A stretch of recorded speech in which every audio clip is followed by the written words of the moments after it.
पटना के चर्चित बंटी हत्याकांड में पुलिस जांच के दौरान कई चौंकाने वाले खुलासे हुए हैं।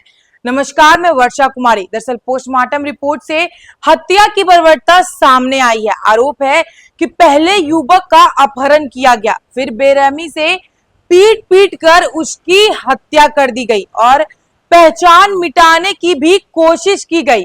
आइए जानते हैं पूरी रिपोर्ट। दरअसल पटना के न्यू करबिगैया निवासी बंटी यादव का 6 जुलाई को कथित तौर पर पटना जंक्शन से अपहरण कर लिया गया था।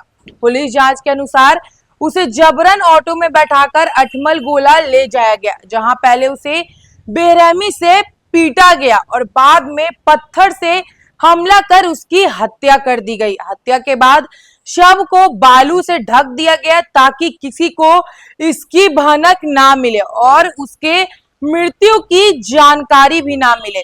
आइए इस खबर को विस्तार से बताते हैं। पोस्टमार्टम रिपोर्ट में सामने आया है कि आरोपियों ने बंटी की पहचान मिटाने की भी कोशिश की।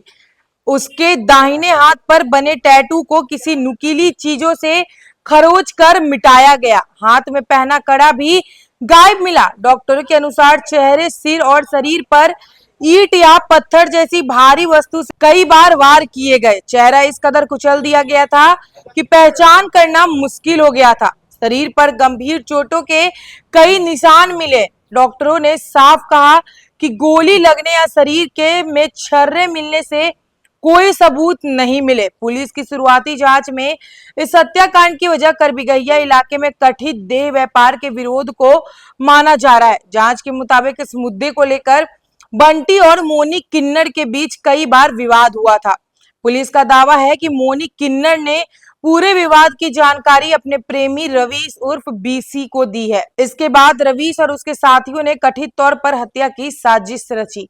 पुलिस के अनुसार रवीश और बंटी एक ही मोहल्ले के रहने वाले थे और एक दूसरे को जानते भी थे पहले से।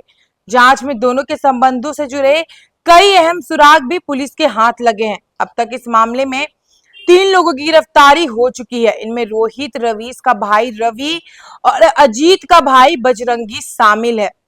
वही मुख्य आरोपी रवीश, मोनी किन्नर, अजीत और अन्य आरोपियों की तलाश में पटना समेत कई जिलों में लगातार छापेमारी की जा रही है। इधर बंटी के परिजनों ने पुलिस पर गंभीर लापरवाही का आरोप लगाया है। उनका कहना है कि यदि अपहरण के बाद समय रहते कार्रवाई होती तो बंटी की जान बचाई जा सकती थी। पोस्टमार्टम के बाद शव को न्यू करबिगैया स्थित घर लाया गया, जहां लोगों ने अंतिम दर्शन किए। इसके बाद पटना के गुलबी घाट पर उसका अंतिम संस्कार किया गया। फिलहाल पुलिस इस मामले के सभी पहलुओं की जांच कर रही है और फरार आरोपियों की तलाश जारी है। बंटी हत्याकांड मामला सिर्फ एक मामला या घटना ही नहीं, बल्कि पटना में सुरक्षा व्यवस्था और कानून व्यवस्था पे काफी बड़े सवाल भी खड़े कर रही है। जी हाँ, क्योंकि ये सुरक्षा व्यवस्था और कानून व्यवस्था की लापरवाही भी मानी जा रही है। अब देखना ये है कि बंटी हत्याकांड में जितने भी आरोपी बचे हुए हैं, अब वे पुलिस के हिरासत में कब आते हैं।